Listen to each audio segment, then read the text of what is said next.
contest prep peak week do's. So I'd actually put a story up yesterday because I was like, this is going to come out like a week or two. Yeah.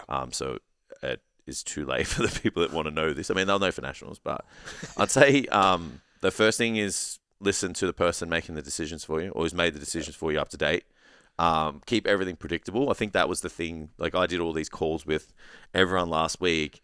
And like the first thing I said is like, this is the most underwhelming conversation you're ever going to have because people put the peak week on a pedestal, and a lot of people will like throw Hail Marys out and try and get some rapid change done, and just because like they either aren't ready or don't understand physiology.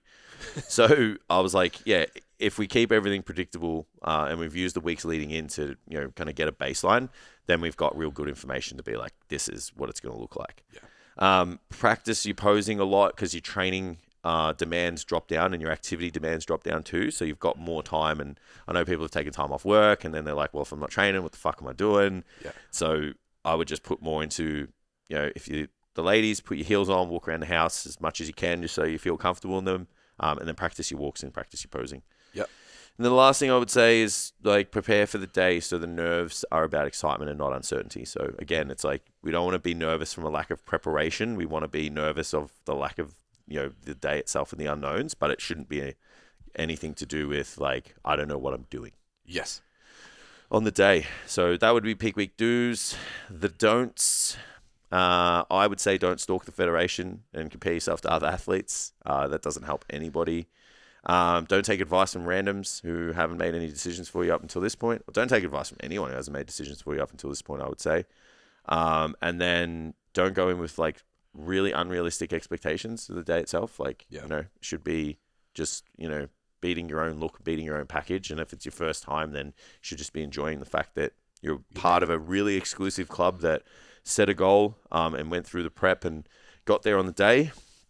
And then I would say don't add unpredictable shit, because you've heard people do this and, whatever. Like, I've had a few people ask, like, can I, some people drink, alcohol backstage. Some people eat burgers and, whatnot. And I was like, yeah, absolutely.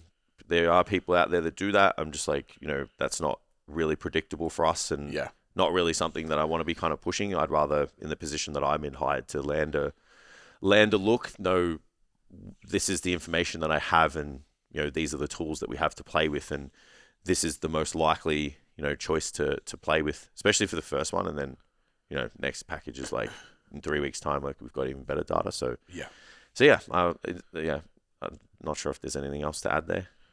No, it's it's honestly the same in powerlifting too. The amount of people that will just change everything they do from the week before. And one thing I reckon you shouldn't do as well is like get a lot of manual work done. Because you don't want like bruising and shit. Yeah. So one of my boys was like, if you're you need to know the person you're seeing. They were like, can I get a treatment? I said, you can.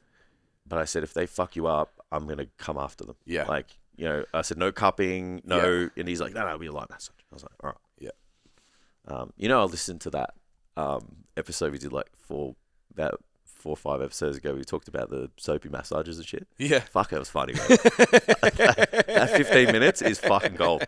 That was really good. So then what to expect on show day? It's cold. There's a lot of people. There's a lot of waiting around. You'll be doing nothing for long periods of time. Like the goal is to just keep yourself really relaxed and, kind of just sitting around and chilling out. It smells like BO and tan, chicken and broccoli. It's pretty shit, to be honest. If someone lets one rip, it's pretty bad. My white coach's jersey is in danger. Yeah, I'm wearing black both days. Yeah.